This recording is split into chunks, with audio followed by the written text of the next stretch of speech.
2030 বিশ্বকাপ বাছাই পর্বে নতুন এক বাংলাদেশকে দেখবে পুরো বিশ্ব, যাদের গর্জনে কুপোকাত হবে প্রতিপক্ষ। হামজা, সুমিত, লাল সবুজদের জার্সি গায়ে তোলার অপেক্ষায় ট্রেভার ইসলাম।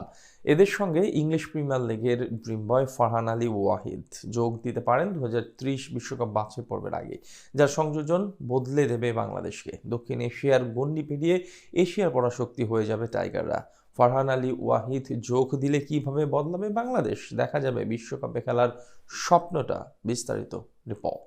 হামজা এসেছে দেশের ফুটবল নিয়ে দর্শক মহলের আগ্রহ চরম তুঙ্গে, কিন্তু প্রশ্ন হচ্ছে মাঠের ফুটবলের বাস্তবতা কতটুকু পাল্টে দিয়েছে। হামজা চৌধুরী, সুমিত সোম, জায়নরা নিজেদের সর্বোচ্চ নিংড়ে দিয়ে লড়েছেন, কিন্তু তাতে যে পুরোপুরি দেশের ফুটবলে দক্ষিণা বাতাস বয়েছে তা নয়, বরং মাঠের পারফরমেন্স সন্তোষজনক নয়। বিদায় নিতে হয়েছে এএফসি চ্যাম্পিয়নশিপ থেকে, অর্থাৎ দল হিসেবে বাংলাদেশ খেলতেই পারছে না। সেখানে হামজা একা কি করবে? এই অর্থে বাংলাদেশ ফুটবলটা এখনো অন্ধকারে ঢাকা, তবে অন্ধকারের ওপারেই তো থাকে আলোর রেখা। সে আলোর দেখা পেতে চলেছে বাংলাদেশ ফুটবলের ভক্তরা। আগামী 2030 বিশ্বকাপ বাছাই পর্বে একটা অনন্য স্বপ্ন জাগানিয়া দল পেতে যাচ্ছে বাংলাদেশ। যে দলটাতে হামজা, সুমিত সোম, জায়ান আহমেদরা দেখাবে আশার প্রদীপ, সে প্রদীপের শিখা হবেন ফারহান আলী ওয়াহিদ। ইংলিশ প্রিমিয়ার লিগের ক্লাব ফুলহামের অনূর্ধ্ব-21 দলে খেলছেন বাংলাদেশি বংশোদ্ভূত ফারহান। প্রিমিয়ার লিগের এই ক্লাবের বয়সভিত্তিক দলের সেরা ফুটবলার এই উইঙ্গার সাম্প্রতিক সময়ে আছেন দুর্দান্ত ছন্দে। ক্লাবের হয়ে নিয়মিত গোল অ্যাসিস্ট করে খবরের শিরোনাম হচ্ছেন ফারহান। কিছুদিন আগেই তো ক্লাবের মাসসেরা গোলের স্বীকৃতিও পেয়েছেন।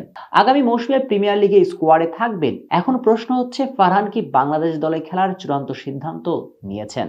না, নেননি। মূলত ফারহান বাফুফের কাছ থেকে সময় নিয়েছেন 2 বছর, যাতে অবশ্য অনেকে ধারণা করছেন ইংল্যান্ড জাতীয় দলে খেলার চেষ্টা করবেন এই উইঙ্গার। ব্যাপারটা কিন্তু মোটেও তা নয়, বরং একটু লক্ষ্য করুন তার বয়স এবং ফুলহামের বয়সভিত্তিক দলের হয়ে তিনি এখন খেলছেন। আর এটাই তার ক্লাবের বয়সভিত্তিক দলে নিজেকে প্রমাণের উপযুক্ত টাইম। ঠিক এই সময়টাতে বাংলাদেশের হয়ে খেলার সিদ্ধান্ত নিয়ে ন্যাশনাল উইন্ডোগুলোতে ছুটি চাইলে ক্লাব ব্যাপারটা ভালোভাবে নিত না। যদিও ফিফার রুলস অনুযায়ী ছুটি দিতে বাধ্য, কিন্তু আন্তর্জাতিক ম্যাচ চলাকালে ক্লাবের বয়সভিত্তিক দলেরও ম্যাচ চলছে, তাই এই ম্যাচগুলো মিস করে জাতীয় দলে খেলা সঠিক সিদ্ধান্ত হতো না ফারহানের জন্য। বরং বয়সভিত্তিক দলের হয়ে যত দ্রুত সম্ভব প্রমাণ করে মূল দলের স্কোয়াডে আসতে হবে, এরপর বাংলাদেশ জার্সি গায়ে তোলায় শতভাগ সঠিক।